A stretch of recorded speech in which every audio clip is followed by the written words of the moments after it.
Está no ar o Podmar. O podcast que nasceu para te acompanhar. Tanto na terra quanto no mar. Puxando a rede ou a mariscar.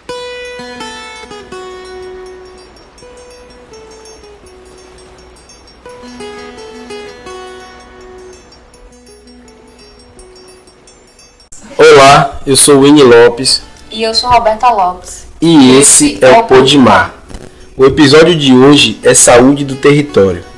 No primeiro episódio da série Saúde no Quilombão, a entrevistada Maristela Menezes nos provocou refletir sobre o conceito de saúde estabelecido pela Organização Mundial da Saúde. E segundo a OMS, a saúde é um estado completo de bem-estar físico, mental e social. Portanto, entende-se que esse conceito engloba também a saúde do território e percebe-se que há uma relação entre o corpo e o território. O que afeta um irá afetar o outro.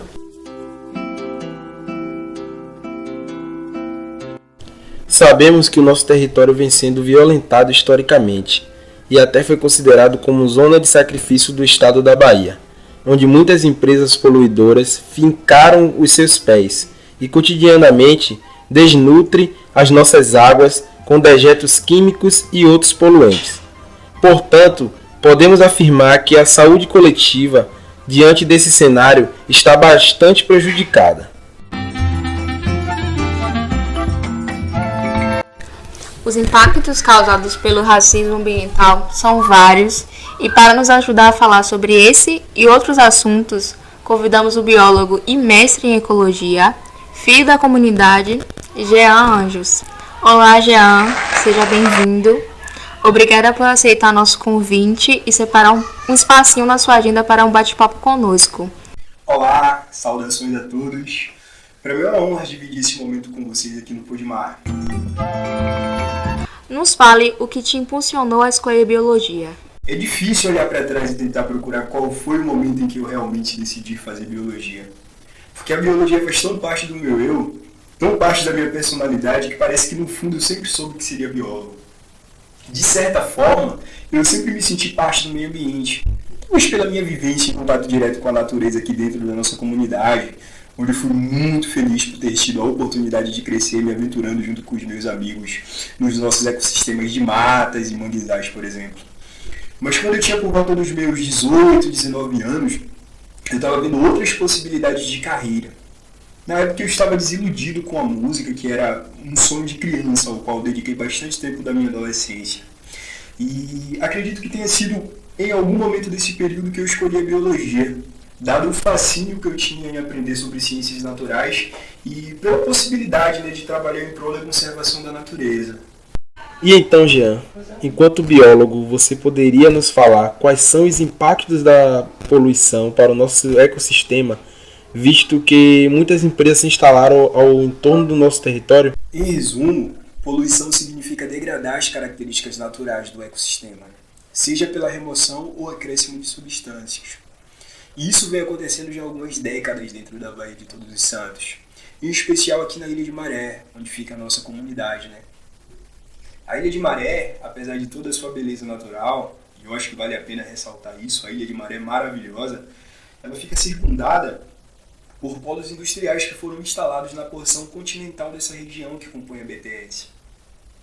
Entre estes, a gente tem o Centro Industrial de Aratu e a Refinaria Landulfo Alves, que apesar de serem centros importantes para a economia do estado da Bahia como um todo, acaba por poluir os nossos ecossistemas, seja através da poluição do nosso ar, e eu posso fazer essa afirmação por vivenciar esse ar poluído com certa frequência, e além disso eu percebo que essa poluição fica mais acentuada durante a noite.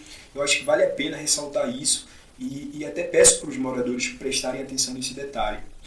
E você que está nos acompanhando aqui nesse episódio também pode constatar, seja a partir de visita à nossa comunidade ou mesmo perguntando para moradores nativos aqui do nosso quilombo.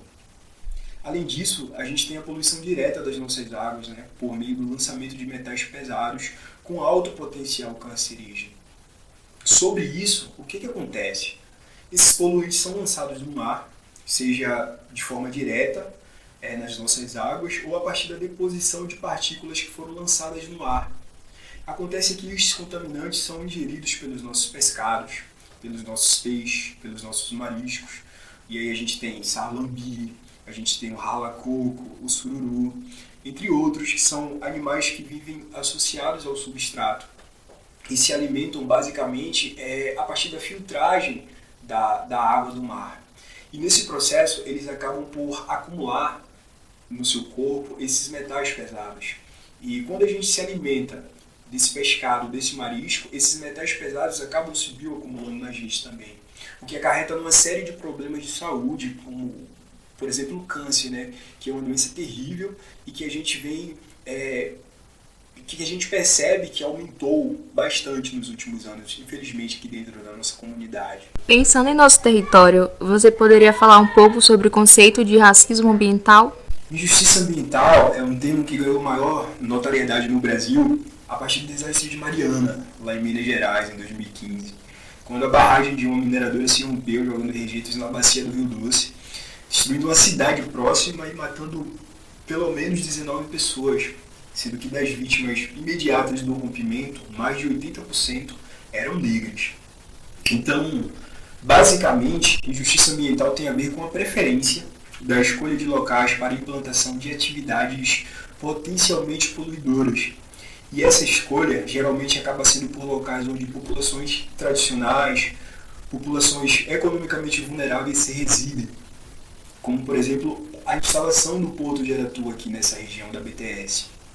Então, alagamentos, rompimentos de barragens, invasão de territórios, acesso escasso à água e esgoto tratado ou coleta de lixo, são algumas das situações que evidenciam tanto o racismo quanto a injustiça ambiental que grupos vulneráveis, como comunidades quilombolas, comunidades indígenas, ribeirinhas e periféricas vivenciam ao longo da vida.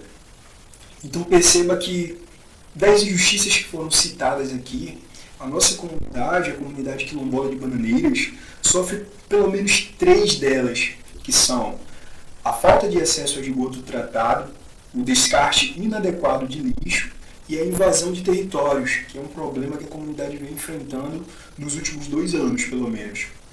Portanto, a comunidade como um todo precisa estar atenta a esses problemas e lutar. Não apenas as lideranças da comunidade, que, diga-se de passagem, faz um trabalho belíssimo nesse sentido. Então, assim, a gente precisa usar de todos os meios legais para combater essas injustiças.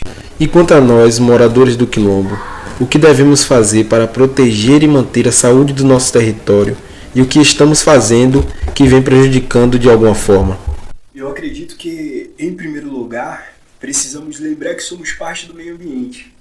Precisamos resgatar o senso de pertencimento do meio e parar de se ver como a cereja do bolo, né?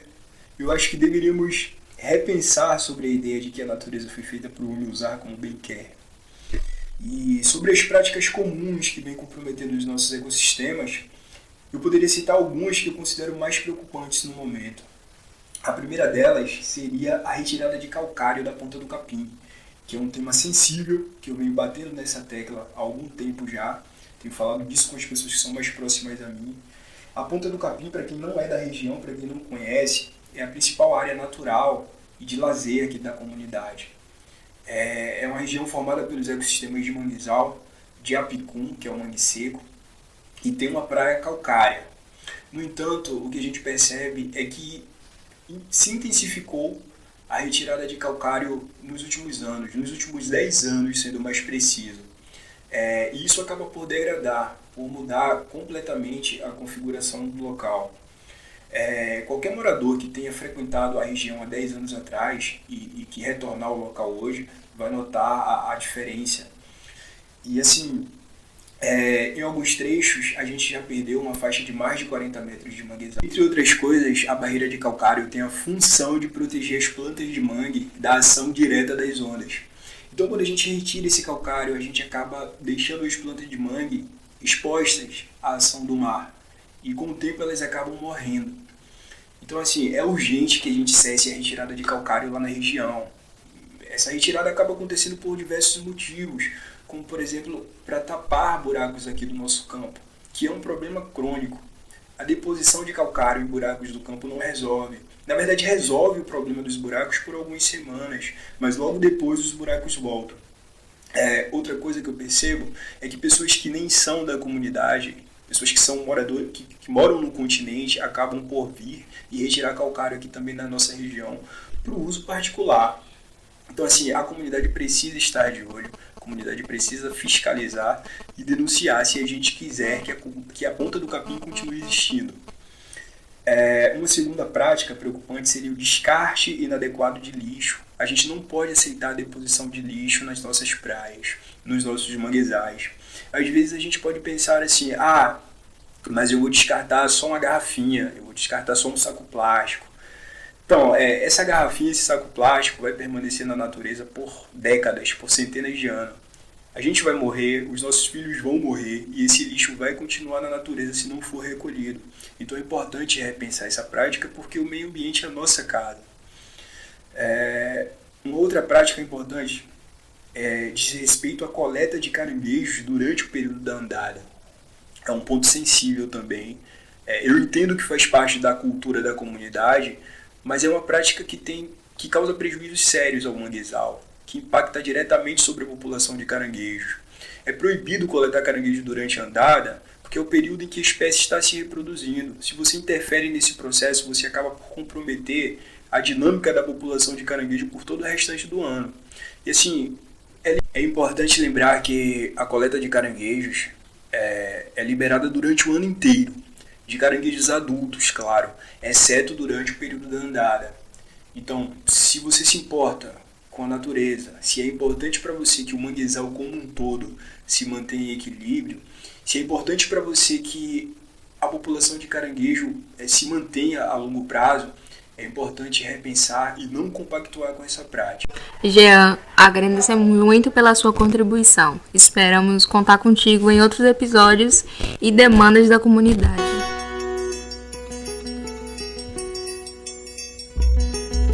Gente, a partir desse episódio, pensamos em desenvolver uma agenda de limpeza do território. Ou seja, uma vez por mês iremos fazer um mutirão de limpeza com pessoas que se voluntarizem a tirar os lixos das águas e dos manguezais. Esse mutirão será chamado Cipique Lixo e pretendemos contribuir para preservar a saúde do nosso território. Então, fiquem ligados e venham participar também.